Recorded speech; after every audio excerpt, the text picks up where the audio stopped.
ovde, kod transakcionih, ako ima mnogo platformi, tek kod marketinških ima tona platformi i svaki dan otprilike izlaze neke nove platforme i bore se za svoj udeo na tržištu. Jedna od najpoznatijih platformi je MailChimp, možda ste čuli. Oni su dosta dugo na tržištu i mislim mnogo ljudi ih koristi. Sada, nekim prigovaraju što su, ne znam, skuplji ili ovako ili onako, opet tu jako zavisi u odnosu na šta su oni bazirali svoj pricing ili svoju cenu. Da li po broju kontakata koje imate sakupljenih ili po broju mailova koje pošaljete ili kako već.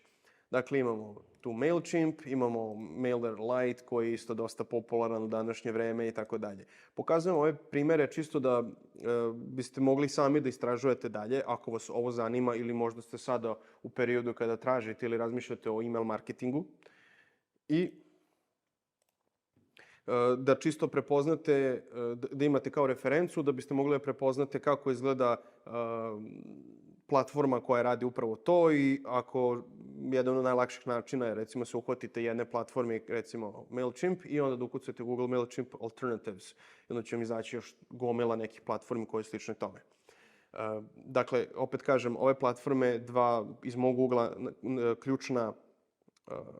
ključne funkcionalnosti, ključne dela koje pomažu je to segmentiranje znači naših ciljnih kontakata, to jest ljudi koji su se prijavili na listu, tako što sve te platforme nam daju te forme za ostavljanje e-maila koje se automatski prebacuju onda na platformu i mi unutar te platforme možemo radimo svašta. Ukoliko prodajemo neke stvari na internetu, imamo recimo web shop, mi onda možemo biti kreativni, možemo bazirati naše marketing strategije u odnosu na to šta nam platforma omogućava. Primera radi, ako možemo da segmentiramo, ako nam platforma, tehnologija omogućava da segmentiramo ljude koji su recimo u poslednjih mesec dana nešto kupili ili kupili određeni proizvod, da njih izvučemo i za njih da napravimo jednu sekvencu, to je super. Dakle, tehnologija može da podrži našu marketing strategiju. Ili ljudi koji nisu dugo kupili ništa, onda da ih pokušamo da ih reaktiviramo nekim kuponom i nekim sličnim stvarima. Dakle, zbog toga se koriste te platforme, plus znači, sve one lepi formatirani e-mailovi ako se kodiraju ručno u HTML-u, a HTML je opisni jezik koji služi za svaka web stranica je zapravo napisana u HTML-u koji objašnjava strukturu tog dokumenta, a u našim mailovima naši email klijenti znaju da ga izrenderuju, znaju da ga prikažu.